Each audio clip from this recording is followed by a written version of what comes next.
अगर आपके भी मन में अक्सर बुरे विचार आते हैं, गंदे और अश्लील विचार चलते रहते हैं, तो आपको ये बौद्ध कहानी जरूर सुननी चाहिए। एक गांव में एक जवान लड़का रहता था। वह बहुत परेशान था, क्योंकि उसका मन उन्हीं चीज़ों के बारे में सोचता रहता जिसके बारे में वो नहीं सोचना चाहता था। वह अपनी छोटी छोटी क्षणिक खुशियों के लिए अपने दिन का ज़्यादातर समय बर्बाद कर देता और फिर बाद में इसके लिए पश्चाताप करता। लेकिन वो ना चाहते हुए भी अगले दिन फिर उन्हीं आदतों को दोहराता। वह अपने माता पिता का अकेला लड़का था। माता पिता धीरे धीरे बूढ़े हो रहे थे और वो जवान, लेकिन वो कुछ भी ऐसा नहीं कर पा रहा था जिससे उसके माता पिता को उस पर गर्व हो। वह जानता तो था कि वह अपने समय और जिंदगी के साथ गलत कर रहा है, लेकिन वो बहुत कोशिश करने के बाद भी खुद को बदल नहीं पा रहा था। वह अपनी समस्याओं के बारे में दूसरे बड़े लोगों को बताता और लोग उसे तरह तरह के सुझाव देते, लेकिन फिर भी कुछ भी बदलाव नहीं आ रहा था।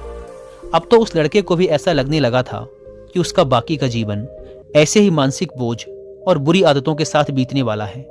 इसीलिए अब वह बहुत ही उदास और परेशान रहने लगा था। एक दिन ऐसे ही वह अपने विचारों में खोया हुआ अपने गांव के तालाब के किनारे बैठा हुआ था। तभी पीछे से उसका एक मित्र भागता हुआ आया और बड़े उत्साह से उसके कंधे पर हाथ रखकर बोला, मित्र, मुझे तुम्हारी सभी समस्याओं का समाधान मिल गया है।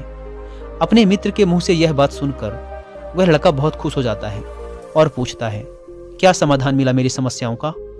लड़के के मित्र ने कहा, ध्यान। ध्यान तुम्हारी सभी समस्याओं का समाधान है।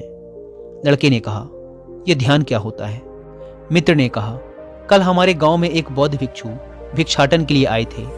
गांव के सभी लोग उन बौद्ध भिक्षु से अपनी अपनी समस्याओं का समाधान पूछ रहे थे। तो मैंने सोचा कि मैं भी तुम्हारी समस्या का समाधान पूछ ही लेता हूँ। तो मैंने उन बौद्ध भिक्षु से अपने मन को काबू में करने का तरीका पूछा। मेरा प्रश्न सुनकर उन बौद्ध भिक्षु ने ज्यादा तो कुछ नहीं कहा, बस इतना ही कहा कि ध्यान, ध्यान जीवन की सभी समस्याओं का समाधान है। मैंने सोचा कि तुम्हें ध्यान के बारे में पता होगा, इसीलिए मैंने उन बौद्ध भिक्षु से ध्यान के विषय में ज्यादा कुछ नहीं पूछा। अपने मित्र की बात सुनकर उस लड़के ने कहा, मुझे उन बौद्ध भिक्षु से मिलना है। वह लड़का और उसका मित्र बौद्ध भिक्षु को ढूंढने निकल पड़ते हैं। बहुत पूछताछ और खोज मशक्कत के बाद उन्हें वो बौद्ध भिक्षु बगल के एक गांव में एक पेड़ के नीचे ध्यान करते हुए मिलते हैं। वे दोनों उस बौद्ध भिक्षु के पास जाकर बैठ जाते हैं और उनकी आंखें खुलने का इंतजार करते हैं। थोड़ी देर बाद जब बौद्ध भिक्षु अपनी आंखें खोलते हैं तो वो उन्हें प्रणाम करते हैं और कहते हैं, आपने ये तो बता दिया कि ध्यान जीवन की सभी समस्याओं का समाधान है, लेकिन आपने ये नहीं बताया कि ध्यान है क्या।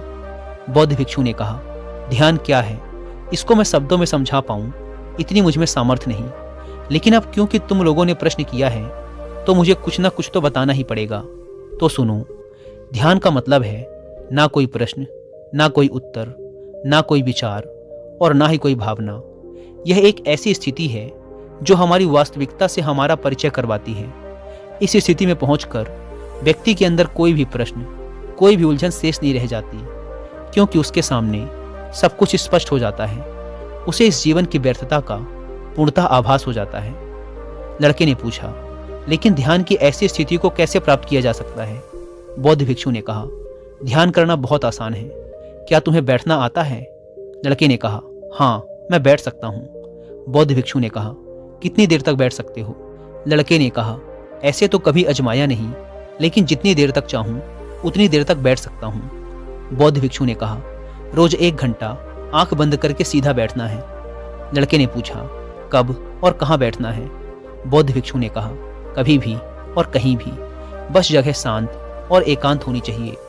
लड़के ने फिर प्रश्न किया, मेरे मन के ये गंदे विचार और मेरी बुरी आदतें कितने दिन में छूट जाएंगी? बौद्ध भिक्षु ने कहा, सिर्फ 1 दिन में, अगर तुम 24 घंटे आंख बंद करके बैठ सको तो। बौद्ध भिक्षु से आज्ञा ले वह लड़का अपने घर आ जाता है और ध्यान करने बैठ जाता है। जैसे वह अपनी आंखें बंद करके बैठता है, उसके मन में तरह तरह के विचार उठने शुरू हो जाते हैं। जैसे, क्या ध्यान करने से सचमुच कुछ फायदा होगा? मैं अपनी बुरी आदतों को छोड़ भी पाऊंगा या नहीं? आखिर सभी लोग मेरी इज्जत कब करेंगे? मैं तो उससे प्रेम करता हूँ, लेकिन वो मुझसे प्रेम क्यों नहीं करती? मैं ऐसा क्या करूँ कि मैं बहुत सा धन कमाऊँ और अपने गांव का सबसे अमीर व्यक्ति बन जाऊँ? इसी तरह के और भी विचार उसके मन में लगातार उठने लगे। फिर उसे ध्यान आया कि भिक्षु ने कहा था, ध्यान की अवस्था में कोई विचार, कोई भावनाएं नहीं होती। अब वह अपने विचारों को रोकने का प्रयास करने लगा, लेकिन क्या बहती नदी के पानी को कभी कोई रोक पाया है? वह लड़का भी अपने विचारों को नहीं रोक पाता और आंखें खोलकर बैठ जाता है और सोचता है, अब तक के जीवन में बहुत से काम किए, लेकिन इतना मुश्किल काम कभी न किया था। और वो बौद्ध भिक्षु बोल रहे थे कि ध्यान करना बहुत ही आसान है। वह लड़का उन बौद्ध भिक्षु से मिलने दोबारा अपने घर से निकल पड़ता है और उनके पास पहुंचकर कहता है, आपने तो कहा था कि ध्यान करना बहुत ही आसान है, लेकिन ये तो मुझे दुनिया का सबसे मुश्किल काम लग रहा है। मेरे बहुत प्रयास करने के बाद भी मेरे मन में विचार उठने बंद ही नहीं हो रहे हैं। बौद्ध भिक्षु ने कहा, लेकिन तुमसे विचारों को रोकने के लिए किसने कहा है? लड़के ने कहा, तो फिर विचार रहित स्थिति कैसे प्राप्त होगी? आपने तो कहा था कि ध्यान में कोई विचार, कोई प्रश्न नहीं होते। बौद्ध भिक्षु ने कहा, हमारे दिमाग में हर समय बहुत से विचार जन्म लेते हैं और मरते हैं, लेकिन हमारा मन उनमें से किसी एक विचार को पकड़ लेता है और फिर उससे जुड़े विचारों के बारे में सोचता चला जाता है। इस तरीके से हमारा मन विचारों में उलझ जाता है और हम भूल जाते हैं कि हम क्या कर रहे थे।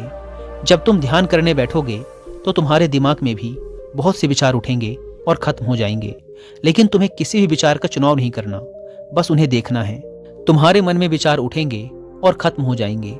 धीरे धीरे समय के साथ इन विचारों के उठने की गति कम होती चली जाएगी। बौद्ध भिक्षु के मुंह से ये सारी बातें सुनकर वह लड़का अपने घर वापस आ जाता है और दोबारा ध्यान करने के लिए बैठ जाता है। इस बार वह लड़का बौद्ध भिक्षु के बताए अनुसार अपने मन में उठ रहे विचारों को देखता है। वह कुछ देर तक तो विचारों को साक्षी भाव से देख पाता है, लेकिन फिर उसके मन में ऐसे विचार उठते हैं जिनके बारे में सोचने से वह खुद को रोक नहीं पाता और वह गहरे विचारों में खो जाता है। कुछ देर बाद उसे याद आता है कि वह तो ध्यान कर रहा था। वह दोबारा विचारों को देखने का प्रयास करता है, लेकिन इस बार उसका मन दूसरी चाल चलता है। अब उसके मन में अश्लील विचार उठने लगते हैं। वह लड़का सोचता है कि ध्यान जैसी पवित्र स्थिति में ये अश्लील विचार क्यों उठ रहे हैं।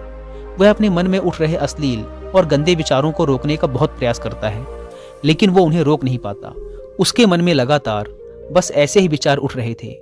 बहुत देर तक प्रयास करने के बाद जब वह लड़का परेशान हो जाता है तो वह ध्यान से उठकर सीधा उन बौद्ध भिक्षु के पास पहुंचता है और कहता है, मैं जब भी अपनी आंखें बंद करके ध्यान करने के लिए बैठता हूं तो मेरे मन में सिर्फ अश्लील और गंदे विचार ही आते हैं। बौद्ध भिक्षु ने कहा, कोई भी विचार अच्छा या बुरा नहीं होता, इसीलिए किसी भी विचार को बुरा समझकर उसे जबरदस्ती दबाने का प्रयास मत करो, क्योंकि हमारे द्वारा विचारों का विरोध ही उन्हें और भी शक्तिशाली बनाता है। इसीलिए किसी भी विचार का दमन करने का प्रयास मत करो, क्योंकि इस मन की प्रकृति ही ऐसी है कि हम इसे जिस चीज के बारे में सोचने से रोकते हैं, यह उसी चीज के बारे में सबसे ज्यादा सोचता है। इसीलिए तुम्हारा विचारों को रोकने का प्रयास व्यर्थ है, और जिन विचारों को तुम गंदे व अश्लील विचार कह रहे हो, वो विचार भी तुम्हारे जीवन का एक हिस्सा है। इंसानी जीवन को आगे बढ़ाने के लिए इन विचारों का उठना भी जरूरी है। एक बात हमेशा याद रखना कि जीवन में हम जिस भी चीज को अस्वीकार करते हैं, हमारा मन उसी चीज में सबसे ज्यादा रस देने लगता है। इसीलिए जीवन की किसी भी सच्चाई को नजरअंदाज करने का प्रयास मत करो। हर चीज को स्वीकारो, तभी तुम उससे मुक्त हो पाओगे। लेकिन इसका मतलब यह नहीं कि तुम हर समय काम वासना के विचारों में ही डूबे रहो। तुम्हें यह समझना होगा कि काम वासना हमारे जीवन का एक छोटा सा हिस्सा मात्र है, पूरा जीवन नहीं। तो जीवन के इस पहलू को भी स्वीकारो और आगे बढ़ो, क्योंकि इस जीवन में इसके आगे भी बहुत कुछ जानने के लिए है।